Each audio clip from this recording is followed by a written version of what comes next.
सास का अखाड़ा बहू ने पछाड़ा। माँ जी, ये कैसे बना रही है शिमला मिर्च? नहीं नहीं नहीं, ऐसी कोई नहीं खाएगा। आप हटिए, मैं बनाती हूँ।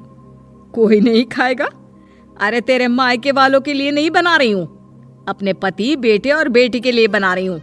और वो लोग शिमला मिर्ची ऐसी ही पिछले कई सालों से खाते आ रहे हैं। बहू बहू हो ना, थोड़ा सोच समझ कर जबान खोला करो, समझी? माँ जी, फिर तो मैं यही कहूँगी कि आपको खाना बनाना आता ही नहीं। बहू शिमला मिर्च बना लेती है, लेकिन अपने अंदाज में। फिर खाने के टेबल पर, ये सब्जी क्या बहू ने बनाई है? आज बहुत अलग लग रही है। भाभी, रंग तो बड़ा अच्छा दिख रहा है सब्जी का। अरे नहीं नहीं, मुझे तो माँ के हाथ वाली खानी थी। क्या है रीना, सब्जी माँ को ही बनाने दिया करो ना। सास, जिसे अब थोड़ा सा अपना पल्ला भारी दिख रहा होता है। अरे अब बेटा मेरा जमाना आ गया। ये घर कभी मेरे नाम से चलता था, लेकिन अब लग रहा है कि मेरा होना ना होना एक ही बराबर है। बहू तो पूरे घर के साथ रसोई में भी राज करना चाहती है। माँ जी, आप ही ने तो कहा था शादी के वक्त कि रानी बनाकर रखेंगी मुझे। तो देखिए, रानी का काम यही होता है ना, राज करना। अरे देख बहू, माना तू राज करना चाहती है, लेकिन भूल मत, पूरी रियासत अभी मेरी है। अरे कैसी बात कर रही हो तुम दोनों? और ये क्या तरीका होता है बहू से बात करने का? बेचारी अभी तो आई है, उसको आजादी भी नहीं दोगी क्या? तो वो इस घर को अपना घर कैसे समझेगी? देखिए पापा, माँ सही कह रही है। घर को अपना घर समझी, इसमें कोई बुरी बात नहीं है। लेकिन सिर्फ अपना और हमें पराया करने की कोशिश करे ना जी ना, ये सोच तो बिल्कुल अच्छी नहीं है। देख, तू छोटी है ना, छोटी की तरह रहा कर। हर बात पर बीच में ना बोला कर। क्यों? वो मेरी बेटी है तो मेरे तरफ से ही बोलेगी ना। माँ जी, ये तरफ क्या होता है? हाँ, वो मेरी बहन नहीं है क्या?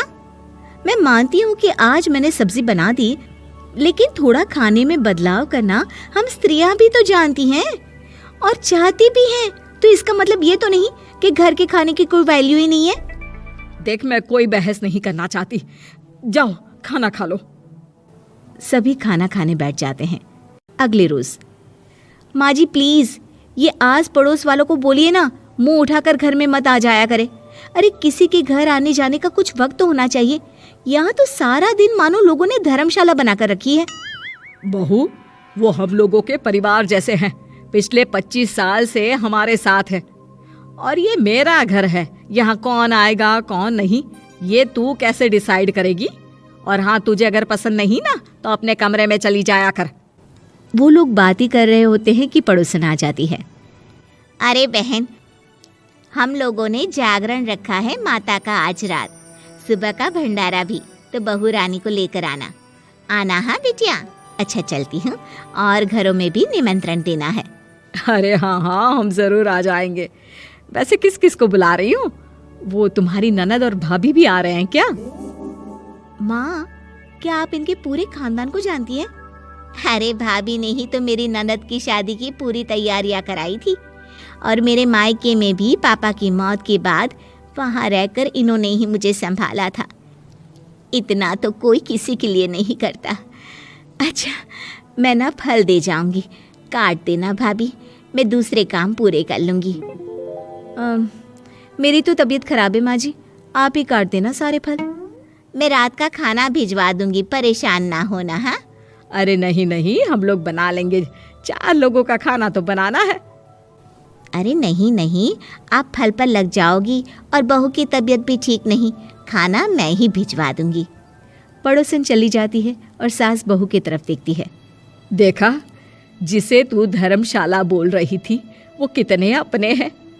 हाँ माँ जी, आप उनका काम कर रही हैं, उनके जागरण का प्रसाद तैयार कर रही हैं, तो वो क्या इतना भी नहीं करेंगे आपके लिए? ओहो, तुझसे बहस क्या करना बहू। तभी बहू की माँ आ जाती है। अरे बहन जी, बेटी से मिलने का मन किया तो बिना बताए ही आ गई, बुरा न मानना। ये मत समझना कि ये मेरा घर नहीं, कोई धर्मशाला है। अच्छा अच्छा, तो ये घर पर आए मेहमानों को घर नहीं धर्मशाला वाला समझाने वाली आप ही हैं। वैसे आपको खुशी होगी कि आपकी बेटी के संस्कार भी ऐसे ही हैं। अरे माँ, किन बातों को सुन रही हो? आओ अंदर आ जाओ माँ। माँ बेटी के साथ अंदर आती है तो उसे अचार की महक आती है। हाय रे, कितनी अच्छी महक है। क्या बनाया है बहन जी? अचार बनाया है। आपकी बेटी बोल रही थी कि आप लोग कुछ अलग तरीके से बनाते हैं। मैं तो बस ऐसे ही। हम लोगों के घर पर तो अचार टिकता ही नहीं है। अरे आता ही किसे है अचार बनाना? लेकिन जैसे ही बेटी माँ को कमरे में ले जाती है, क्या है माँ, क्यों आ गई यहाँ पर? बताकर तो आना चाहिए। अरे कैसी बात कर रही है बेटी? माँ को बेटी से मिलने का मन किया तो क्या माँ नहीं आ सकती? आ सकती है माँ, क्यों नहीं, लेकिन तू ना पूरा खेल बिगाड़ रही है। खेल? कैसा खेल बेटी? मुझे भी तो बता देती तो मैं भी खेल लेती। माँ, जब से शादी करके इस घर में आई हूँ ना, सासू माँ ने मेरा घर का रट लगा कर रखा है। अब मैं ये बताना चाहती हूँ कि यहाँ मैं आ गई हूँ। कोई भी चीज़ जो पहले होती थी वो ठीक नहीं थी, तो मैं उसे परफेक्ट करूँगी। अच्छा, यानी बात सिंहासन की है कि पहली रानी को उतारना है। हाँ माँ, तुम्हें जो समझना है समझो, लेकिन बात तो यही है। पर बेटा वो... बेटी कुछ नहीं समझती और दरवाज़ा खोलकर बाहर चली जाती है। माँ, जो कि एक अच्छी औरत होती है, बेटी को समझाने की कोशिश तो करती है। बाहर सास के सामने माँ कहती है, अरे बहन जी, आप चलिए ना मेरे साथ मेरे घर, बहू का मायका भी देख लीजिए। अरे नहीं नहीं बहन जी, आप ही रुकिए हम लोगों के पास। शाम को जागरण है, वहाँ ले चलेंगे। उसी का प्रसाद तैयार कर रही हूँ। अच्छा, हमें भी तो सिखा दीजिए कैसे तैयार करते हैं। अरे कैसी बात कर रही हो माँ, कितने जागरण करवा चुकी हो तुम? देख बेटी, एक बात गांठ बांध ले, हर बेटी माँ के घर जो होता है वो देखती है, लेकिन सीखती वो सास के पास ही है। सास का संस्कार वो अपनी सास से सीखती है, जो वो अपनी बहू को देती है।